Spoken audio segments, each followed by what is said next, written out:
वृंदावनमधील main मंदिर बघून झाल्यानंतर आम्ही चालू केला आमचा पुढचा प्रवास। त्यासाठी आम्ही केली होती एक टेम्पो ट्रॅव्हलर आणि आम्ही अशा प्रकारे आलो आग्र्याला। बाहेर राजांच्या प्रतिमेला मानवंदना करून आम्ही निघालो आग्रा फोर्ट बघायला।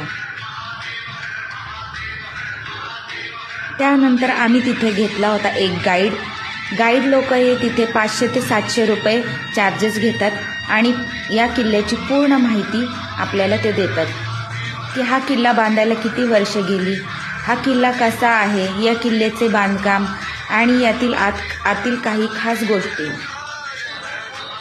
तो किल्ला बघण्यासाठी आम्हाला 2 तास लागले आणि त्या गाईडनेही आम्हाला पूर्णपणे माहिती दिली की हा किल्ला कसा आहे।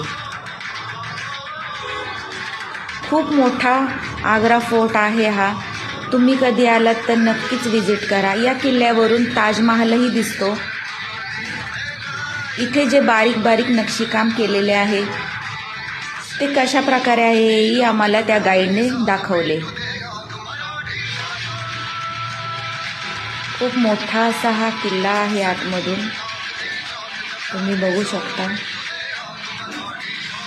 त्यानंतर हा आमचा किल्ल्याबाहेरील एक ग्रुप फोटो। त्यानंतर ना आम्ही गेलो ताजमहल बघायला।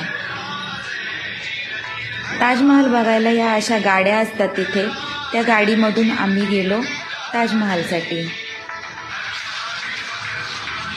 ताजमहल बघितल्यानंतर ना आम्ही काढला तिथे एक ग्रुप फोटो। हा ताजमहल बाहेरील आमचा ग्रुप फोटो। आणि त्यानंतर ना आम्ही जेवण करून आम्ही चालू केला आमचा पुढचा प्रवास, जो की होता स्लीपर बसने। भेटूया नेक्स्ट व्हिडिओमध्ये। Bye bye.